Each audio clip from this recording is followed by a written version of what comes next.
What's up, ladies and germs? This is me, Timothy Bishop, and guess I'm going to attempt a Castlevania 4. No, Castlevania 3. My bad. Castlevania 3 Let's Play, huh? Never really done one of these before, so I may be a little stupid sounding at it, but you know, I didn't really feel like putting my entire name in there, so I just put my initials. I figured, well, you really don't see your name ever again in the game, I don't think. But so I don't know what the point is. Guess I just had to personalize it, and when I say I didn't feel like putting my name in the past tense, that's because I kind of sort of pre-recorded this already, and I'm coming back to add the commentary later because I can't seem to figure out how to make it take all. Well, I haven't really tried that much, but I don't think if there is a way to do it, I don't know what it is. So, but that's okay. No big deal. No biggie. So here we are traversing the first level of Castlevania 3 Dracula's Curse, which actually has quite a bit of an intro. I don't know if you're supposed to leave that in when you do a Let's Play, but maybe I should have. I don't know. I don't know what the rules are about something like that, but I mean, I kind of sort of don't want to spoil it, you know. I mean, you're just looking at the game to see if it's interesting and all that, but you know, I watched a couple of Let's Plays, like of Lufia, which I'd never played before on the Super Nintendo, and that game looks pretty fun. I might have to check that out. So we got some Medusa heads flying at us from every which way, but loose. Sometimes it's better just to run, you know, or jump, whatever it takes. As I was playing through this level, I kept thinking, man, this is a long level, and I guess I forgot how long the levels were in this game. But hey, the longer the levels are, the more time we get to spend having fun here, right? That's what it's all about. Don't believe anybody who says it's about the hokey pokey. That's just a bunch of hokey nonsense, is what that is. I was thinking right here, okay, the boss is down here. He must be, because there's no enemies, right? Oh, and then I just about crapped my pants when I saw that thing. No, not really. I got this game for Christmas, actually, in 1990, along with Mega Man 3, Dr. Mario, and 3 other games that for the life of me I can't think of. I was trying to think of them earlier. I remember when we first opened the presents and I got the games and saw what they were, my mom and dad went in right away and started playing Dr. Mario and just hogged the Nintendo for like 2 hours before they let me play my games. I was like, it was like torture, man. I tell ya. But Dr. Mario is a pretty awesome game. I came to appreciate it. This boss is like pathetically easy. Even if you're down to half your life, you can just stand here and pummel him with your whip and he'll go down before you do. Otherwise, if you're in trouble, you know, you can just keep your distance and use your long whip to engage him. Otherwise, if you're stuck with a leather whip, well, I don't know what to tell you then. Except maybe just to stay up on the blocks and jump over him when he comes near you and hit him from behind. It's about your best bet. But the fact that I'm even giving advice on the first boss, it's like I might as well be trying to teach somebody how to count to 5, man.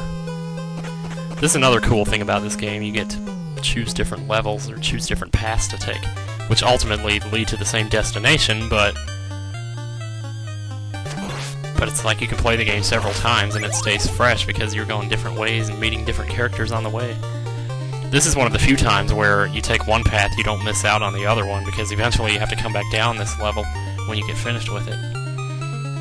And then you just start like in the middle of whatever level you would have taken if you had taken the other path. So, but this level has a distinct advantage in that you meet Grant Danasty, and he joins your party. That's assuming that you invite him, because you can actually reject him. I mean, I can't imagine why anybody would, but he proves to be a valuable asset in getting through some shortcuts in the game.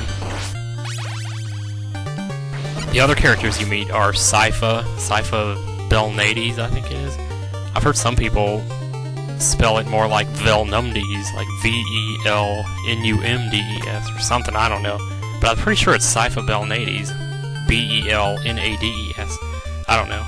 But he's a I don't know whether to say he or she, because basically it's a she, and it looks like a she, and it sounds like a she when she takes a hit. But you don't actually find that out, that it's a girl, until the end of the game, if you beat the game with her. So, sorry if I spoiled that for anyone, but oh well. Hey, you had to know that was coming if you're watching a Let's Play before you play the game yourself, right? So, there you go. But yeah, she's pretty good with the magic. Her magic is probably the most powerful thing in the game if you can get the right spells. She has a really useful ice spell that you can use on some of the tougher enemies that take 6 or 8 hits to kill. She just uses the ice spell and whack them with the staff and they're gone. Piece of cake. She also can freeze the water. There's one area in particular that I'm thinking of later in the game where that ice spell is extremely useful because it freezes the water and stops those fishmen from coming after you. I don't know how the platform mechanics work in this game, and that's pretty incredible that they managed to program that on an NES game to walk on gears, and the computer actually knows where you are as far as like what the platform is, or I don't know how that works. I'm sure they've done more complicated things though.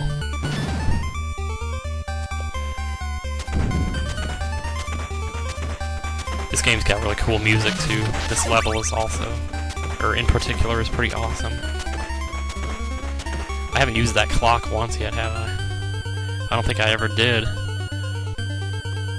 How interesting is it? You enter the clock level and the first item you pick up is a clock. There's not a whole lot to say about this, really. These levels are fairly easy, textbook, just getting practice with the whip and with the... I mean, it's good that they go ahead and get you accustomed to the Medusa heads, force you to maneuver around a little bit, and kind of learn the ropes, so to speak. But as you get later in the game, you're going to need to be able to maneuver in some pretty tight situations and know when to stop or when to keep going and things like that. This game is not so much about fast reflexes as it is about careful planning. As you saw earlier, if I just kept going up the stairs there, I would have gotten hit by that Medusa head. So I stopped just short of the top and got in a position where I'd be able to whip the Medusa head and kill it so it wouldn't hit me and save me the trouble. I had a lot of trouble with this guy for some reason at first.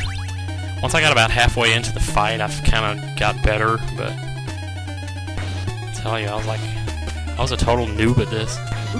Look at that crap. I mean, how pathetic, you know? I mean, I guess this boss is kind of fast. I mean, you know, for an early boss, it's not... If you have holy water, this guy goes down, like, in 2 seconds flat. Now, I don't remember where the holy water was, but I know you get some in this level somewhere. I just didn't feel like looking for it.